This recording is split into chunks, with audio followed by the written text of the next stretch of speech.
حضرت عبداللہ ابن سلام رضی اللہ تعالیٰ عنہ فرماتے ہیں کہ میں یہودیوں کا بہت بڑا عالم تھا. ملنگ شلنگ بندے مطمئن کرنے آسان ہوتے ہیں، عالم فاضل پڑھے لکھے بندے کو کسی بندے کا مطمئن کرنا، متاثر کرنا بڑا مشکل ہوتا ہے.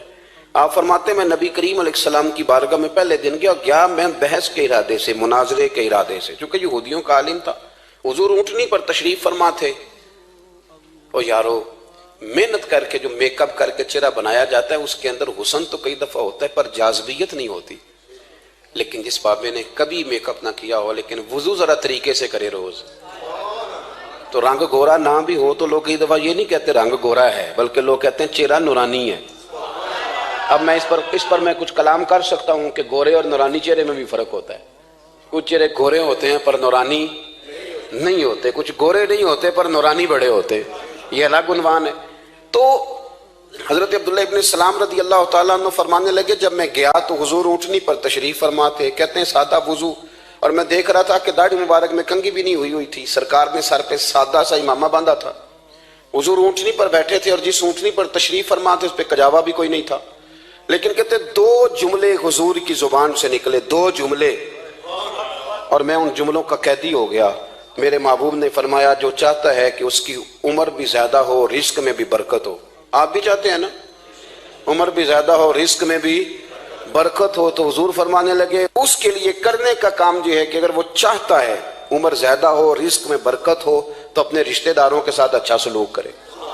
یہ حدیث اگرچہ اپنے انہی الفاظ کے ساتھ مشکات میں موجود ہے، لیکن وہاں حضرت عبداللہ ابن سلام رضی اللہ تعالیٰ عنہ کہتے ہیں کہ وہ کیا مٹھاس تھی لفظوں میں، جملے تھوڑے تھے، بات میں گہرائی بہت زیادہ تھی. میں آیا تھا بحث کرنے اور میں آگے بڑھا، حضور کا دست مبارک تھاما اور میں نے عرض کی یا رسول اللہ مجھے کلمہ پڑھا دے، میں مسلمان ہونا چاہتا ہوں. ہمارے ہاں لوگ سمجھتے ہیں کہ بہت زیادہ فلسفہ بیان کرنے والا شاید کوئی بڑا پڑھا لکھا بندہ ہوتا ہے. یہ جی نفسیات کا بڑا ماہر ہے جی، اس نے کئی ماسٹر کیے ہوئے ہیں، ایم فل کی ہے، پی ایچ ڈی کی. او خدا کے بندے، نفسیات کا ماہر وہ ہوتا ہے جو سامنے والے کی عقل کے مطابق بات کرنا جانتا ہے. اور اگر تم کہے جی میری بات ہی بڑی مشکل ہے میں کس کو سمجھاؤں، تو آپ یہ پڑھے لکھے نہیں ہیں، آپ ابھی سمجھدار نہیں ہوئے. کلم الناس علی قدر عقولہم. اگر آپ پڑھے لکھے ہوتے تو لوگ آپ کی بات سمجھتے. میرے رسول کریم نے کبھی کوئی مشکل بات نہیں کی، کبھی کوئی فلسفہ نہیں بیان کیا، بلکہ تیری نگاہ ناز سے دونوں ہی مراد پا گئے. عقل غیاب جستجو، عشق حضور و اضطراب. اقبال کہتے ہیں اگر بڑا عقل مند آدمی ہوتا تھا تو حضور کی بات اس کے دل کو بھی اچھی لگتی تھی، اور اگر کوئی عشق و مستی والا آتا تھا نا کہ میں نے مست ہو کے آنا ہے تو وہ بھی میرے نبی کی باتوں سے مست ہو جایا کرتا تھا. دونوں تیری نگاہ ناز سے دونوں مراد پا گئے. تو حضور کو بات کرنے کا سلیقہ بھی بڑا شاندار آتا تھا. حضرت عائشہ صدیقہ رضی اللہ تعالیٰ عنہ فرماتی ہیں کہ نبی کریم صلی اللہ علیہ وسلم جب بات کرتے تھے تو اتنی دھیمی کرتے تھے، اتنی دھیرے میں کرتے تھے. میں تو چھوٹا آدمی ہوں، کسی بڑے بندے کو نصیحت بھی نہیں کر سکتا، ورنہ میں علماء سے تو نہیں لیکن جو طالب علم ہیں جن کا خیال ہے کہ شاید اور میرے پاس کچھ سیکھنے آئے ہوئے ہیں مدرسے کے، تو میں ان سے کہتا ہوں کہ وہ کیا خطابت ہوئی جس میں سامنے والے کو سمجھ ہی نہیں آئی آپ نے کیا کہا ہے. آپ اتنے جوش میں چلے گئے، کہتا جی وہ میرا عشق بڑا جوان تھا. تو میں نے کہا آپ کا عشق زیادہ جوان تھا، پھر رسول پاک کی سنت سے ہی آگے نکل گیا ہے. اب ٹھہر ٹھہر کے بات کریں. آپ کی بات اگر سامنے والے کی سمجھ میں نہ آئی تو اس کا معنی کیا ہوا؟ اسی طرح سے ہماری نعت خوانی کا ماحول ہوتا ہے، 6 بندے نعت پڑھ رہے ہوتے ہیں، ایک سپیکر ادھر ہوتا ہے ایک ادھر ہوتا ہے، کوئی سمجھ نہیں آتی ہے کیا کہہ رہے ہیں. اور پھر اس کے ساتھ ساتھ وہ یہ بھی مطالبہ کر رہے ہوتے ہیں کہ ہاتھ بھی کھڑے کرو جنو جنو عشق کے. میں کہ انج نہیں کہی تھا، ویسے تو کہہ چلو پڑھ لیں، ورنہ اگر آپ ایسے ہی استاد بائی پاس والے بیچارے کو تو ہارٹ اٹیک ہو جائے گا ہاتھ کھڑا کرے گا، تو ہے تو وہ بھی عاشق رسول ہی نا. لیکن یہ قسمیں نہ ڈالیں، یہ کوئی طریقہ ہی نہیں ہے، نہ کہیں دین اس کی اجازت دیتا ہے. ہم نے تو یہ سنا ہے کہ صحابہ کہتے ہیں جب اللہ کے حبیب گفتگو کرتے تھے تو ہم یوں بیٹھتے تھے کہ ہمارے سروں پہ پرندے بیٹھے ہو، تو حرکت بھی نہیں کرتے تھے. تو بہرحال جو بات عرض کرنی ہے اس پر غور کریں. جناب عائشہ صدیقہ کہتی ہیں ٹھہر ٹھہر کے بات کرتے، آہستہ. اور یہ لفظ آپ کو یاد رکھنا ہے. سیدہ عائشہ صدیقہ کہتی ہیں جب حضور گفتگو کرتے تھے نا تو اگر ہم نبی پاک کے الفاظ کو گننا چاہتے تھے تو گن بھی سکتے تھے، گننا چاہتے تو گن بھی. ایک تو آپ کی جو سادگی ہوگی وہ اصل ہوگی، ملمہ سازی سے نکلیں. پہلے ہماری شادیوں پہ دولہا اور دلہن جاتے تھے بیوٹی پارلر، اب سارا خاندان جاتا ہے. اس میں حسن نہیں ہوتا، اس میں بے وقت ہو جاتا ہے آدمی. آپ کو جو رب کریم نے بنایا ہے اس سے زیادہ شاندار آپ کو کوئی بنا سکتا ہے؟ الذی خلقک فسواک فعدلک. فی ای صورت ما شاء رکبک، اللہ فرماتے ہیں جو میں نے تیرا چہرہ بنایا ہے نا یہ میری چاہت ہے، میں نے جیسا چاہا ہے تجھے بنایا ہے، تو مجھے تجھے وہ چہرہ پسند کیوں نہیں جو میرے رب نے بنایا ہے؟ یہ چاہت ہے۔ الذی خلقک کا جس نے تمہیں پیدا کیا، فسواک فعدلک پھر ہموار کیا پھر برابر کیا، اور فی ای صورت ما شاء رکبک پھر جس صورت میں اس نے چاہا تجھے ترکیب کیا۔ تو پہلی بات، اور دوسری بات گفتگو کریں تو ذرا تھوڑا سا نا موقع دیں کسی اور۔ کچھ لوگ ایسے ہوتے ہیں جن کے پاس آپ بیٹھیں تو بس وہی بول لیں گے، آپ نہیں بول سکتے، اب وہی بات کریں۔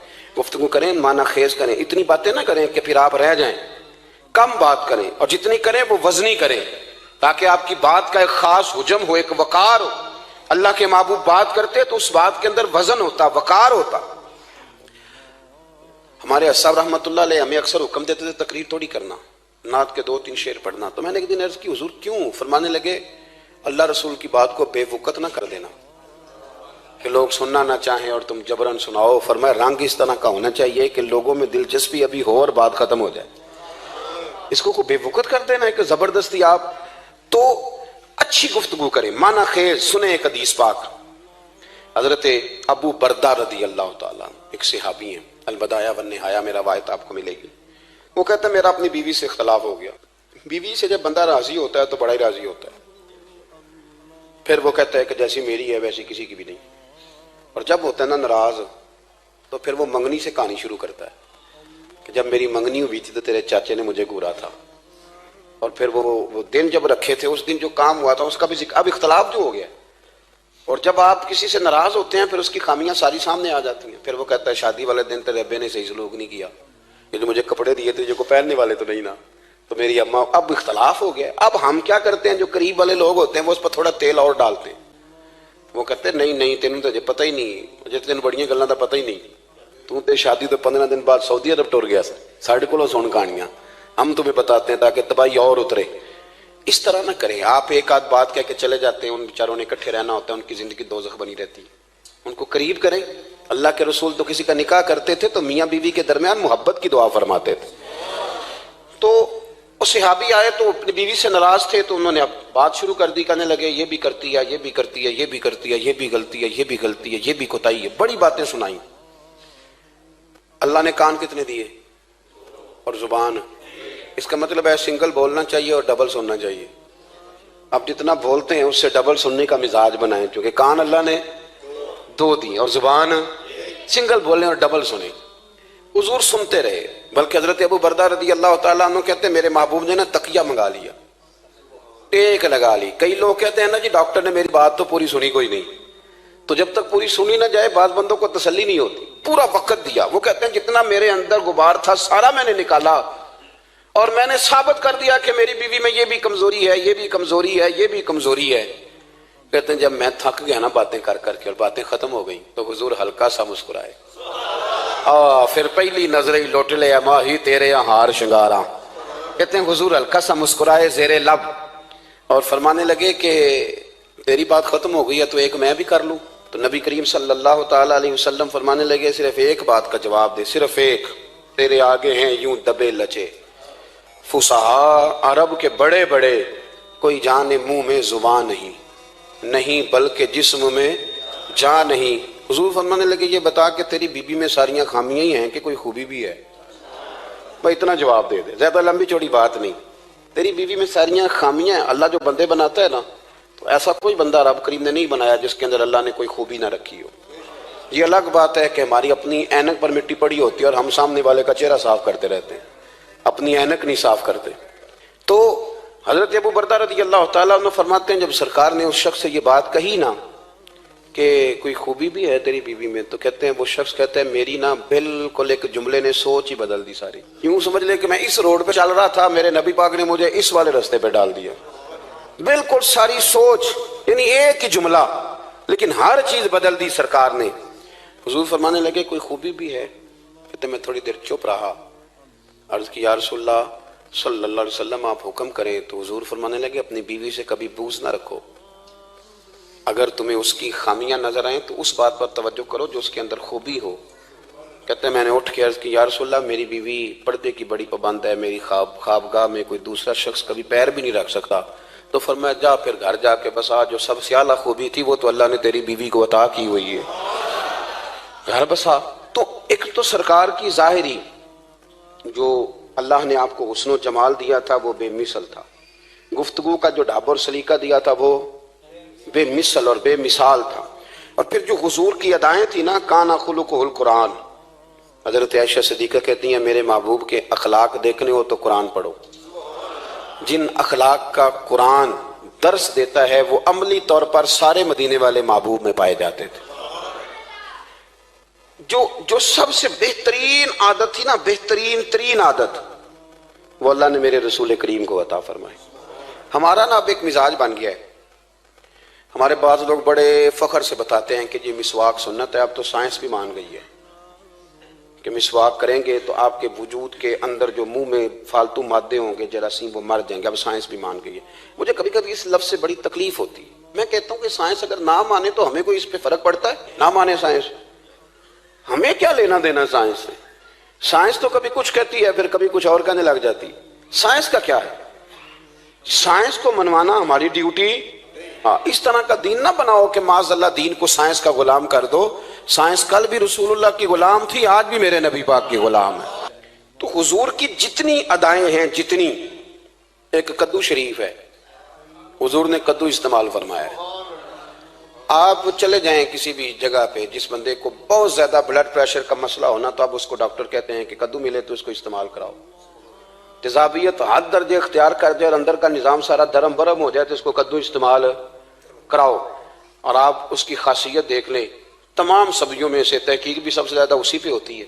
میرے رسول پاک کا ایک طریقہ مبارک ہے، اور صحابہ کے اگرچہ سید الطعام گوشت ہے، کانوں کا سردار اسے کہا گیا، لیکن حضرت انس بن مالک رضی اللہ تعالیٰ عنہ فرماتے ہیں کہ درزی نے نبی پاک کی دعوت پکائی تھی، وہ درزی تھا، کپڑے سیتا تھا۔ آپ فرماتے ہیں کہ میں حضور کے ساتھ اس درزی کے گھر گیا تو گوشت اور کدو پکا ہوا تھا۔ فرماتے ہیں اگرچہ سردار گوشت ہی ہے پر نبی کریم نے نا گوشت کے ٹکڑے ہٹا کے نا تو اندر سے کدو نکال کے کھایا۔ حضرت انس بن مالک کہتے ہیں مجھے کدو پسند نہیں تو میں نے کبھی نہیں کھایا تھا، گھر میں ہوتا تو میں جھگڑا کرتا، پر آج حضور کی رغبت دیکھی نا تو کل نہیں پسند تھا پر ابھی مجھے کدو بڑا پسند ہو گیا، مجھے کدو شریف سے پیار ہو گیا۔ جو اعلیٰ ترین چیزیں تھیں وہ نبی پاک نے استعمال فرمائی، اعلیٰ ترین۔ زیتون کی افادیت کبھی کم ہوئی ہے 1400 سالوں میں؟ کبھی کسی نے کہا ہو کہ زیتون استعمال نہ کرو؟ کبھی اس کی افادیت میں، یہ امامہ میرے نبی پاک کی سنت ہے، سارے پڑھیے صلی اللہ، حضور کی سنت ہے نا یہ۔ کبھی کوئی بندہ ایسا آپ کو ملا ہو کہ اس نے امامہ باندھا ہو تو کسی نے کہا ہو رہن دے یار تینوں سونا نہیں لگتا؟ بندے سارے سونے تے نہیں نہ ہوندے، میری بات کی سمجھ آ رہی ہے؟ لیکن امامہ کبھی کوئی آپ کو ملے گا ہی نہیں کہ اس بندے کے مزاج کے ساتھ یہ فٹ، یا اس کے چہرے کے ساتھ یہ فٹ۔ اینک آپ لے لیں بازار سے، چھوٹی بھی ملتی ہے بڑی بھی ملتی ہے، کچھ لوگوں کے چہرے پہ کچھ چیزیں نہیں سیٹ ہوتی، فٹ نہیں ہوتی، لیکن یہ سرکار کی چونکہ سنت ہے، اور اس کا اعزاز یہ ہے کہ نبی پاک نے فرمایا جمعے والے دن امامہ باندھ کے آیا کرو، جمعے والے دن امامہ باندھ کے آیا کرو۔ جو لوگ جمعے والے دن امامہ باندھ کے آتے ہیں اللہ کے فرشتے ان پر درود بھیجتے ہیں، لیکن امامہ شریف ہونا چاہیے، اپنی مرضی کا رومال نہ باندھ لیں، کم از کم 3.5 گز ہو اور ٹوپی کے اوپر باندھا گیا ہو۔ اپنی مرضی کا طریقہ نہیں اختیار کریں، وہ جو شریعت نے حدود بیان کی ہیں اس کے مطابق چلیں۔ میری بات کی سمجھ آ رہی ہے؟ تو جو بات میں نے چھیڑی ہے وہ یہ ہے کہ اللہ کے محبوب رب کریم کی دلیل ہے۔ جتنا کائنات کے اندر حسن کوئی بندہ تلاش کرنا چاہے گا وہ مجبور ہو جائے گا اور اسے دروازہ رسول پہ جانا ہی پڑے گا، اسے نبی پاک کے دروازے پر اسے جانا پڑے۔ ہم کوشش بڑی کرتی ہیں سونے لگنے کی، بڑے بڑے لوگ روپ دھارتے ہیں بیچارے، بڑا کچھ کرتے ہیں، لیکن آپ کو لوگ سونا کہیں گے، نورانی نہیں کہیں گے۔ مجھے بڑی کر لیں، داڑھی روز بنائیں بے شک، لیکن فطرت داڑھی ہے، حسن ناراض ہو گیا۔ اور داڑھی بڑی سمجھدار ہے، کبھی عورت کے منہ پہ نہیں آتی، آتی مرد کے منہ پہ ہے، مرد کے منہ پہ داڑھی آتی۔ چلے میں کوئی بات نہیں کرتا ورنہ میں تو حنفی ہوں، میرے امام صاحب تو اس بندے کی گواہی قبول نہیں کرتے جس نے داڑھی نہ رکھی ہو، وہ کہتے ہیں اس کی شہادت کچہری میں قابل قبول نہیں ہے، وہ تو قبول نہیں کرتے اس کی شہادت کو بھی۔ اب چلیں عوام سے ڈرتے ڈرتے کئی دفعہ کچھ باتیں نہیں بتائی جاتی پر باتیں ہیں تو صحیح نا۔ ایک بندے نے داڑھی مڈائی تھی تو جناب عمر نے مدینے سے بھی نکال دیا تھا۔ ان سانو کانے کوئی کہہ گیا کہ چنگی طرح نیک ہوے گا تاں رکھی تے روٹی ادن کھائی ہاں جدن چنگی طرح نیک ہو جائے گا، اس سے پہلے کیوں کھاتے ہو؟ یہ قسم اٹھاؤ کہ پیسے اس دن پکڑنے ہاتھ میں جس دن چنگی طرح نیک ہونا ہے. کچھ لوگ کہتے ہیں میں اندر سے ٹھیک نہیں. تو اندر سے ٹھیک ہونا تیری ڈیوٹی نہیں, ظاہر ٹھیک کرنا تیری ڈیوٹی ہے, باطن تو رب کریم اپنی رحمت سے درست فرمایا کرتا ہے. تو جو تیرے ذمہ لگایا اللہ نے وہ تو کرنا, جو تیرے اللہ نے. ظاہری صورت سے ہوتا کیا ہے, سنو کیا ہوتا ہے. مولانا رومی نے لکھا ہے حضرت موسیٰ علیہ السلام کے زمانہ مبارکہ میں ایک شخص تھا تو حضرت موسیٰ علیہ السلام کی نقلیں اتارتا تھا. آپ کتنا لمبا کرتا پہنتا تھا, ہاتھ میں چھڑی پکڑتا تھا, تھوڑا غصے سے بولتا تھا, معاذ اللہ نقل اتارتا تھا. جناب موسیٰ کلیم اللہ علیہ السلام کی قوم کا جب غلبہ ہوا تو انہوں نے نکال دیا اس کو, تو نقلیں اتارتا ہے, وہ نکل گیا, شہر سے باہر نکال دیا. حضرت موسیٰ کلیم کہتے ہیں میں ایک دن کوہ طور پہ گیا ہوا تھا تو رب کریم نے مجھ سے فرمایا کہ فلاں جگہ فلاں درخت کے نیچے میرا ایک دوست انتقال کر گیا ہے, اسے اٹھائیے, غسل دیجیے, کفن دیجیے, جو اس دور کا طریقہ تھا, تدفین کر دے. حضرت کلیم علیہ السلام فرماتے ہیں میں اپنے حواریوں سمیت پہنچا, جب بندے کا چہرہ دیکھا تو حیران ہو گیا, یہ تو نقلیں اتارنے والا ہے, تو نقلیں اتارنے والا ہے. پر اللہ کے نبی رب کریم کے حکم کے آگے لا تو اللہ نہیں کرتے, یہ نہیں کہتے کہ میری عقل میں نہیں آ رہا. اٹھایا, غسل دیا, کفن دیا, تدفین کر دی اس کو. جب دفن ہو گیا حضرت موسیٰ علیہ السلام کوہ طور پہ حاضر خدمت ہوئے اور بارگاہ عالی مرتبت میں عرض کرنے کہ مالک تو بے نیاز ہے, چارہ سوال تو نہیں, پر اپنی تسلی کے لیے مالک یہ فرمائیے کہ وہ تو نقلیں اتارتا تھا. تو رب کریم نے فرمایا موسیٰ بات یہی ہے, پر میں نے اسے نا مرتے وقت ایمان نصیب کر دیا, وہ آپ کا کلمہ پڑھ کے دنیا سے گیا ہے اور توبہ کر کے گیا ہے, تو مالک اتنی کرم نوازی کیوں ہوئی. تو رب کریم نے فرمایا موسیٰ جب وہ تیری طرح بن سور کے نکلتا تھا نا, تیری ادائیں اپناتا تھا تو مجھے پیارا ہی بڑا لگتا تھا, پیارا لگتا تھا. یارو دیکھو نا ترمذی شریف میں حدیث ہے, میرے رسول پاک علیہ السلام نے فرمایا میرا امتی جب سفید داڑھی لے کے قبر میں جائے گا نا, داڑھی اور وہ بھی سفید, تو رب فرشتوں سے فرمائے گا اسے عذاب نہ دینا, یہ میرے محبوب کی سنت سفید داڑھی لے کے آگے, مجھے شرم آتی ہے اسے عذاب دیتے. آپ بات کو سمجھے کہ یہ حضور کی سنت کا اعزاز جو اللہ کی بارگاہ میں, رب کے حضور جو سنت کا اعزاز, اس لیے کہ کائنات میں سب سے اعلیٰ ترین جو کام تھا وہ کیا ہی میرے مصطفیٰ کریم نے.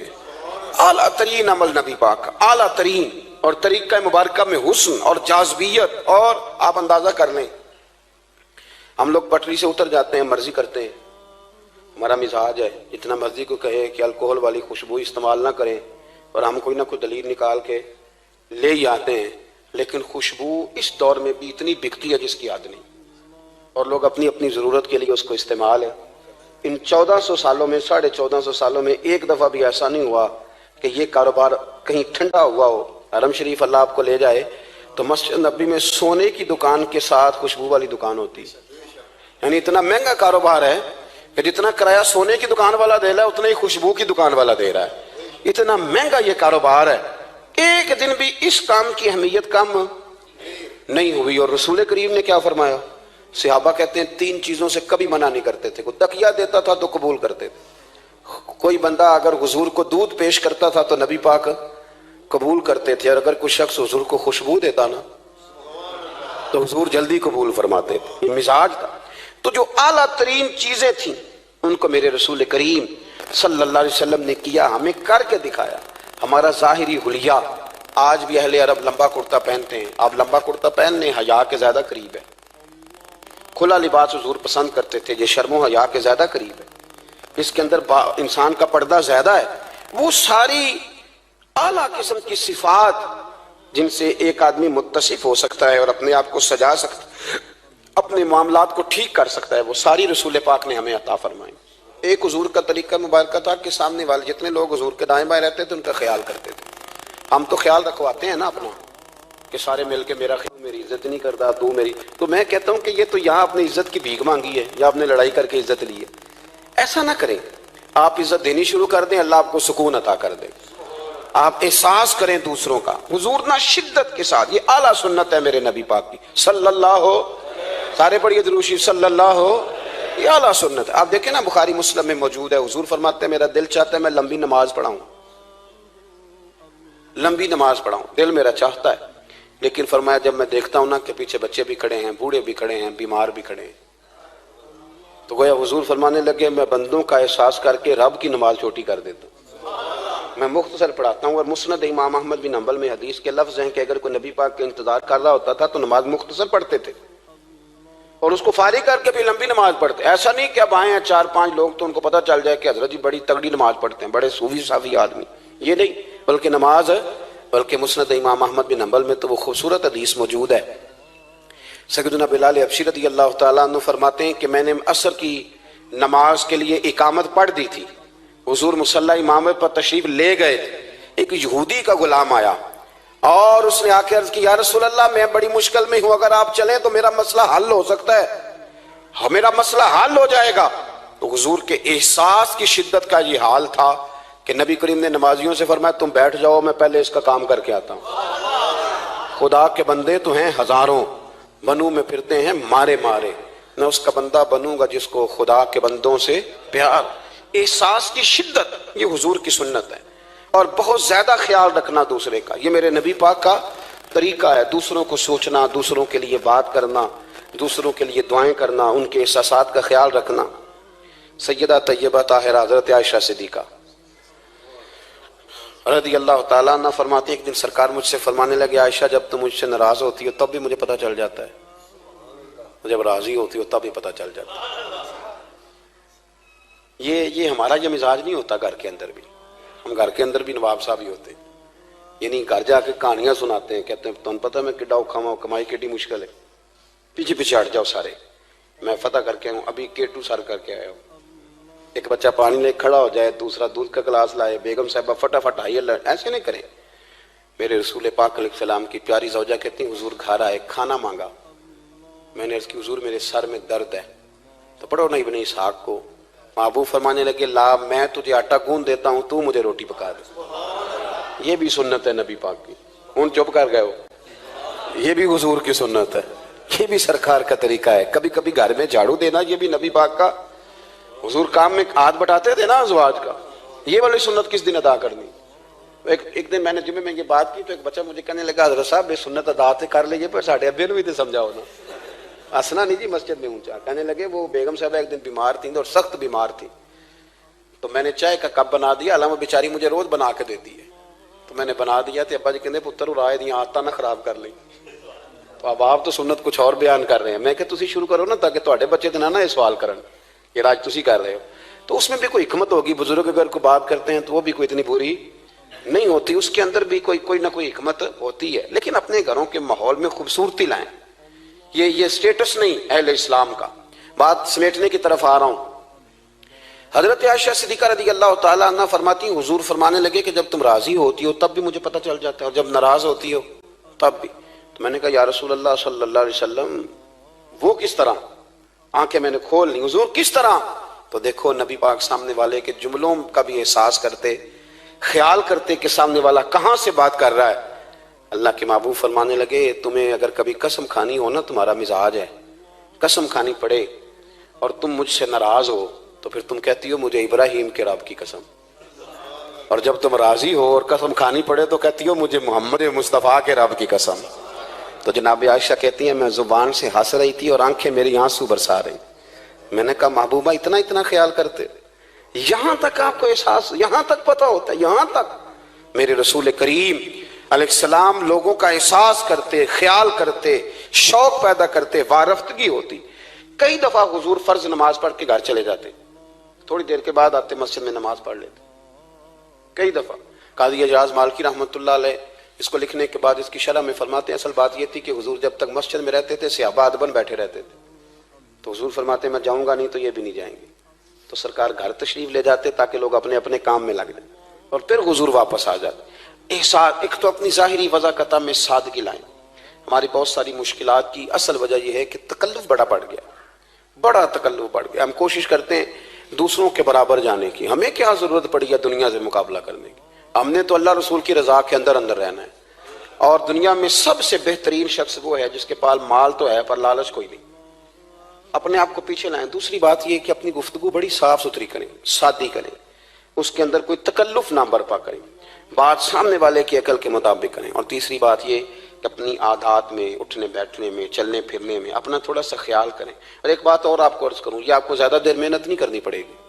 اگر تھوڑا سا وقت آئے اپنے آپ کو دے دینا. اقبال کہتے ہیں اپنے من میں ڈوب کر باجا سراغ زندگی، چل تو اگر میرا نہیں بنتا نہ بن، اپنا تو بن، اپنا تو بن۔ تھوڑا ہی اپنے اوپر بھی تو محنت کر لے کہ ساری زندگی دوسروں کی اصلاح کرتے رہنا۔ دوست کوشش کرے اپنی عادات پہ 2 4 5 ہفتے کے لیے محنت کرے تاکہ عادتیں سنور جائیں، تاکہ طبیعتیں بدل جائیں۔ ایک حدیث پڑھتا ہوں اور اپنی بات کو سمیٹتا ہوں۔ میرے رسول کریم صلی اللہ تعالی علیہ وآلہ وسلم نے فرمایا کہ اگر اللہ اخلاق کو چہرہ دیتا نا، یہ جو عادات ہوتی ہیں، اور عادات سے مراد صرف میٹھا بولنا نہیں بلکہ لالچ نہ کرنا بھی خلق ہے، تھوڑے پہ راضی رہنا بھی خلق ہے، سچ بولنا بھی خلق ہے، غیبت سے بچنا بھی۔ اصل اخلاق یہ ہے۔ میٹھا تو کئی دفعہ لوگ اپنے مطلب کے لیے بھی بول لیتے ہیں، وقتی طور پر کام نکالنے کے لیے بھی بولتے ہیں۔ تو حضور نے فرمایا کہ اگر خلق کو اللہ تبارک و تعالی چہرہ عطا کرتا تو کائنات میں سب سے بہترین چہرہ حسن اخلاق کا ہوتا، سب سے اچھا اور خوبصورت۔ اور فرمایا اگر بدخلقی کو اللہ چہرہ دیتا تو بدصورت ترین چہرہ اس کا ہوتا۔ اس کا کیا معنی ہوا کہ اگر ہمارا کردار اچھا ہے، سوچ اچھی ہے، لوگوں کے بارے میں نظریہ اچھا ہے، احساس ہے، تو پھر ہمارے اندر دنیا کا سب سے خوبصورت انسان موجود۔ لیکن اگر ہمیں اپنی ذات کے علاوہ شے نظر ہی کوئی نہیں آتی، ہم خود غرض ہیں، جھوٹ بولتے ہیں، غیبت کرتے ہیں، بدنگاہی کرتے ہیں، لوگوں کے بارے میں بدگمانی کرتے ہیں، کسی کو حقیر سمجھتے ہیں، ذات پات کے چنگل میں الجھے ہوئے ہیں، تو پھر ہمارے اندر ایک بدصورت ترین شخص بیٹھا ہے۔ جتنی مرضی کنگھی کریں، جتنا مرضی آپ اپنے آپ کو سنواریں، اندر کی بدصورتیاں جا سکتی نہیں۔ تو کوشش فرمائیں کہ اللہ ہمیں اخلاق کا اعلیٰ جو ہے وہ وزن عطا کرے، اعلیٰ شعور عطا کرے۔ اللہ تعالیٰ میری اور آپ کی حاضری کو مستجاب فرمائے۔ آخر دعوانا ان میری الفت مدینے سے یوں ہی نہیں، میرے آقا کا روضہ مدینے میں ہے۔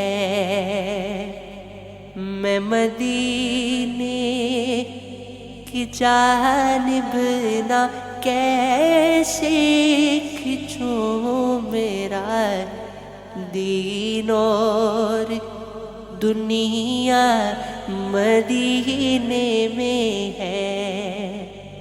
سروری تو جہاں سے دعا ہے میری، چشم تیر ان سے یہ التجا ہے میری، چشم تر ان سے یہ التجا ہے میری۔ ان کی فہرست میں میرا بھی نام ہو، جن کا روزانہ جانا مدینے میں ہے۔ پھر مجھے موت سے کوئی خطرہ نہیں، موت